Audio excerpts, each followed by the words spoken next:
A stunning message from the White House, and a remark now echoing across Europe. US President Donald Trump has told Norway's Prime Minister that he no longer feels obligated to think purely of peace. The comment came after Trump failed to win the Nobel Peace Prize, an award he had openly campaigned for.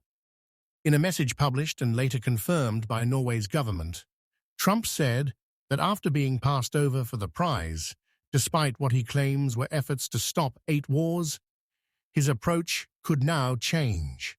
Peace, Trump wrote, would remain predominant, but from now on, he would also think about what he described as what is good and proper for the United States of America. The message went further. Trump once again raised his long-standing demand for U.S. control over Greenland, an autonomous territory belonging to Denmark.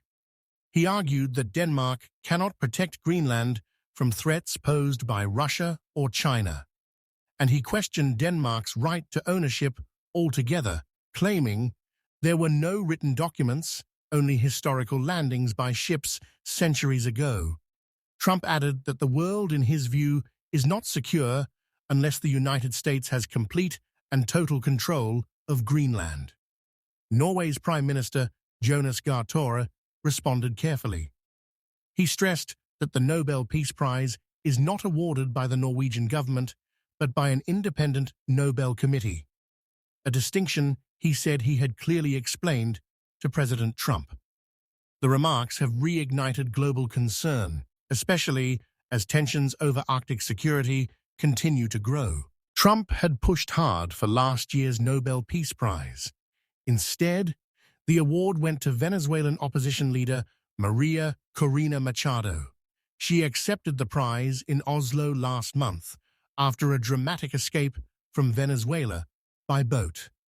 I presented the President of the United States the Medal of the Peace Nobel Peace Prize. And, I told him this. Listen to this. 200 years ago, General Lafayette gave Simon Bolivar a medal with George Washington's face on it. Bolivar since then kept that medal for the rest of his life. Actually, when you see his portraits, you can see the medal there, and it was given by General Lafayette as a sign of the brotherhood between the United States, people of United States, and the people of Venezuela in their fight for freedom against tyranny. And 200 years in history, the people of Bolivar are giving back to the heir of Washington a medal, in this case the Medal of the Nobel Peace Prize, as a recognition for his unique commitment with our freedom. It has been an excellent meeting.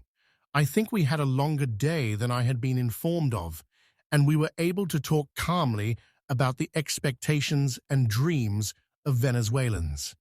Know the very difficult time we're living through, but at the same time full of hope for the changes that are coming, and I conveyed to him with utmost precision the profound commitment that exists within Venezuelan society to fight for a transition that will allow us not only to build solid, stable democratic institutions, but also to address the most crucial aspect, which is the well-being of our people. Well, first of all, I was very much impressed by the clarity of your understanding and how well you know the situation in Venezuela and how much you care about what the people of Venezuela are suffering. And I assured him that Venezuelan society is united, that today more than 90% of Venezuelans want the same thing. We want to live with liberty, with dignity, and with justice. We want our children back home, back with us. And for that to happen, there must be democracy and freedom. Machado later dedicated the award to Trump, and last week handed over her Nobel medal to him. Yesterday, you accepted Maria Machado's Nobel Prize medal. What do you intend to do with it? And why would you want someone else's Nobel Prize? Well, she offered it to me. I thought it was very nice. She said, "You know, you've ended 8 wars, and nobody deserves this prize more than in history than you do." And I thought it was a very nice gesture. And by the way, I think she's a very fine woman, and we'll be talking again, a very nice person. You said the meeting was well.